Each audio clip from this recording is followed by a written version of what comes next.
અને ભારે વરસાદની વચ્ચે બનાસકાંઠાના ભાભરમાં માર્કેટિંગ યાર્ડની ઘોર બેદરકારી સામે આવી છે।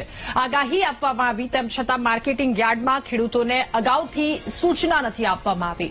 ખુલ્લામાં મુકાયેલો એરંડા અને રાયડાનો પાક પલળી ગયો।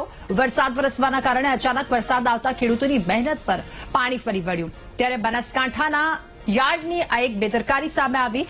વધારે પ્રમાણમાં માલ આવતા એપીએમસીને ખુલ્લામાં રાખવામાં આવ્યો હતો। એપીએમસીએ માલ અને ત્યારબાદ વરસાદ શરૂ થઈ જતા ખુલ્લામાં રાખેલો માલ પલળી ગયો।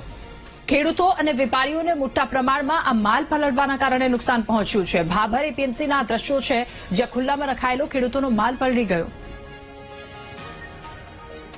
વરસાદ આવ્યો, વધારે પડતું નુકસાન છે। માલ બધા પલળી ગયા છે। જીરું, રાયડું, એરંડા, મારી પોતાની 150 બોરી એરંડા પલળ્યા છે। હવે આનો વેપારી ગમે એવી રીતે ભાવ આપશે કઈ રીતે અમને? મોટી આશા હતી, મોટા ખર્ચા જ છે।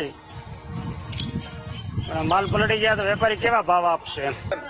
નુકસાન તો મારી વાત સાંભળો, તમને નજરે તમને પત્રકારોને બી દેખાય છે, વેડિયાવાળાની માધ્યમથી કોરે કે વેડિયાવાળા પોતે માધ્યમથી તમે જુઓ રહ્યા કે નુકસાન તો છે જ બરાબર। વેપારીને બી નુકસાન છે ને ખેડૂતને બી નુકસાન છે। નુકસાનમાં કોઈ સીમા નથી બરાબર। પછી અમારી વાત સાંભળો, એકોરા ગુજરાત રૂઠ્યો છે, એકોરા બે સરકાર પક્ષાપક્ષીમાં રૂઠલ પડી છે બરાબર।